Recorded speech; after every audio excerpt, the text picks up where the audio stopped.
Construction is booming everywhere. The industry can't keep up with the demands. The way the world is now, all of civilization is just burning down. People don't want to go outside. They want to fix up their homes. They want to turn them into fortresses.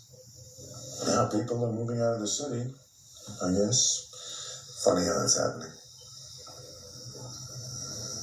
It's the fourth turning. Big pardon? Historical events, they don't just happen. They're set into motion by great men, generational personae. And each one of these unleashes a turning that lasts about 20 years, more or less. And every 4 turnings is a seculum. It's about the length of a human life. And at the end of each, there's a crisis. In this country, the crisis is always war. Revolution, 80 years later, Civil War. 80 years later, World War II. And that's coming up on 80 years now, so...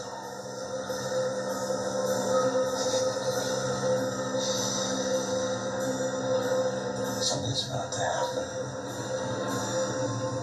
Is make sure you have your bug out bags ready to go and your bunkers, if you're privy enough to have one, locked and loaded, because we have some big news to break today, and I can't cram it all into the first minute, so you're gonna have to stick with me till the end. All right, now we have Russian warships armed with hypersonic nuclear missiles parked just off the east coast of the United States. I repeat, Russian warship armed with hypersonic nuclear missiles, just like Medvedev threatened 2 weeks ago, apparently now is a reality, according to my sources, which I will disavow towards the end of the video. I give full credit where credit is due, and there's a YouTube channel who disseminated this information first, and I plan on giving them full credit for doing so in just a minute.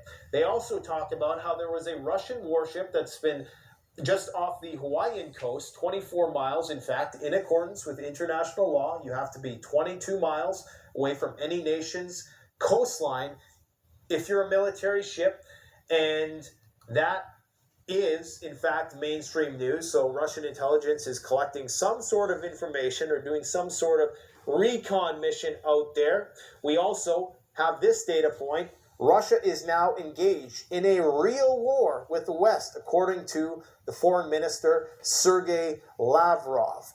Up until this point, it's been considered a hybrid war.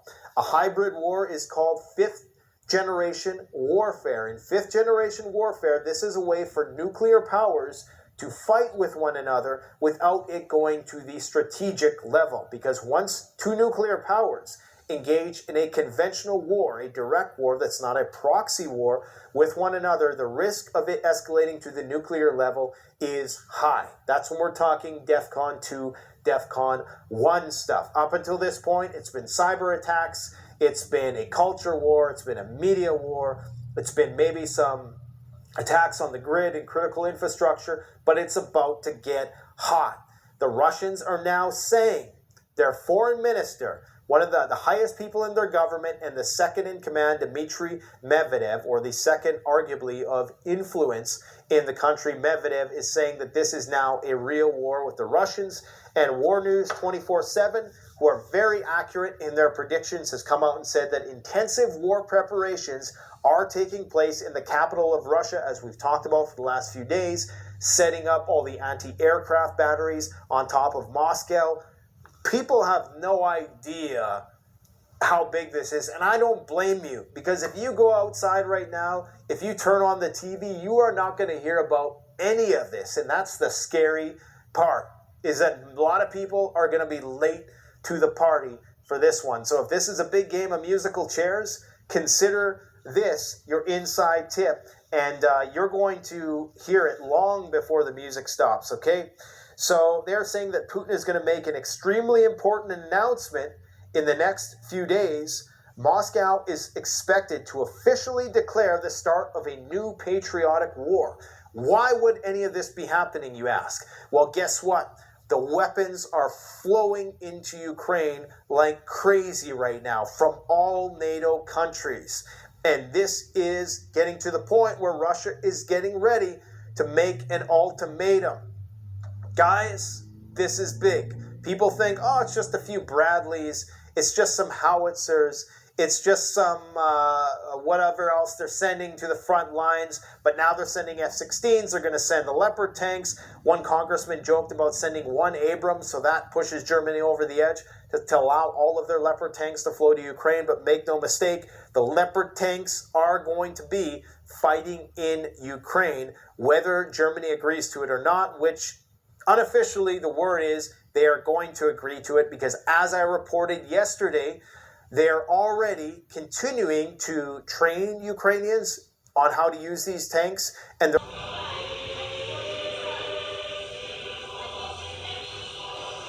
И вот это желание победить Россию сегодня приобрело, как мы знаем, очень опасные формы.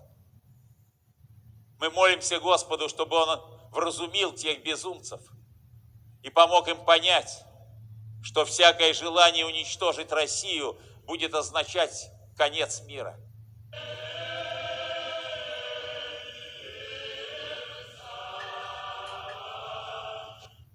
Сегодня мы знаем, что возникают очень большие угрозы миру, нашей стране, да и всему роду человеческому.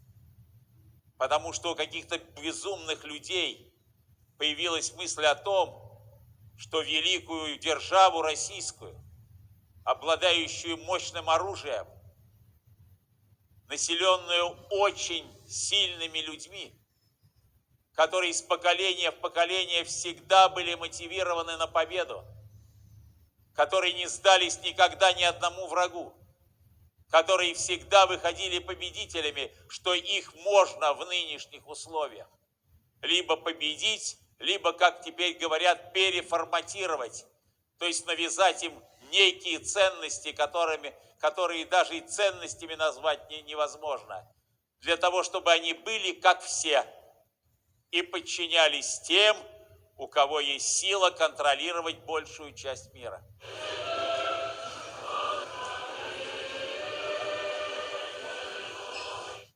A source tells Reuters Germany will be sending Leopard 2 tanks to Ukraine to help fight Russia's invasion.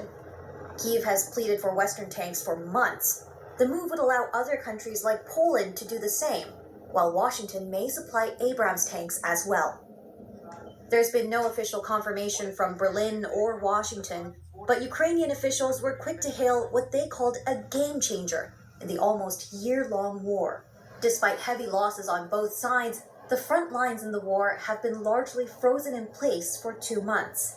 Kyiv argues heavy modern battle tanks would give it the firepower and mobility it desperately needs to recapture occupied territory in the east and south.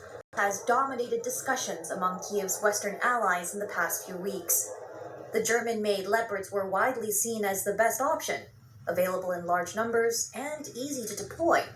But Berlin has been wary of moves that would cause Russia to escalate the war. Earlier on Tuesday, Poland had upped the pressure on Germany by formally requesting permission to allow the re-export of its Leopard battle tanks to Ukraine.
an emergency alert to share with you guys. Absolutely massive news coming out this morning from various sources. Apparently, the Biden administration is leaning towards sending a quote-unquote significant number of M1 Abrams tanks to Ukraine. Okay? So I'll say that again. The Biden administration is leaning towards sending a quote-unquote significant number of M1 Abrams tanks to Ukraine. Okay, and this is coming from Politico. Okay, and that was reported this morning. And some people are saying 30 to 50 tanks. But to me, significant number, I mean, that's probably hundreds. I'm thinking 200 maybe. And the United States has 10,000 M1 Abrams tanks. 10,000. Okay, so we have a lot. If we want to give some away, we have a lot. So if we give away a few hundred, we still have plenty. So that is just huge news, guys. Okay, absolutely huge. And also, Germany said that they're going to send at least one company of Leopard 2 A6 tanks to Ukraine. And that's being reported by Der Spiegel, which is a German newspaper.